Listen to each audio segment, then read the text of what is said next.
Sunday's Achilles injury, just the latest to put a high-profile athlete on the shelf. As CBS 4's Russ McQuaid reports, this injury is not just happening to football and basketball players. Achilles was a hero of the Trojan War in Greek mythology, but he had one weakness, apparently the same one that has befallen two of Indianapolis's sports heroes in the last 6 months.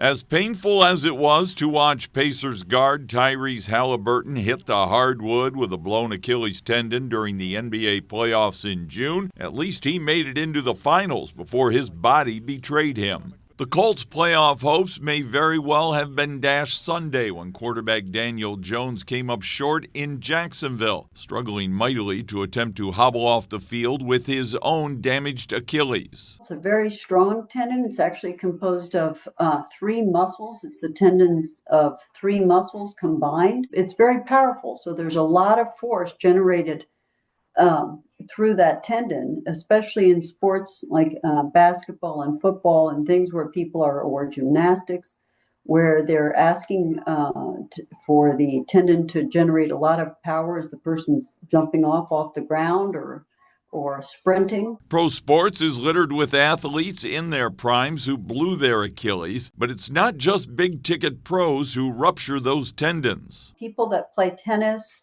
or cycling or runners and things like this. A good stretching regime can reduce the risk of a traumatic tear. But as we expect more of seemingly superhuman athletes, the risk of rupture grows. The concern that I have is that athletes just keep getting bigger, faster, stronger. And so our skeleton hasn't had the ability to kind of adapt at the same rate as our ability to kind of bulk ourselves up and make us superhuman, it seems like. Dr. Rayner told me that there is often a warning sign, maybe a tenderness or a twinge in a calf muscle that could be a precursor to a pending Achilles tendon injury.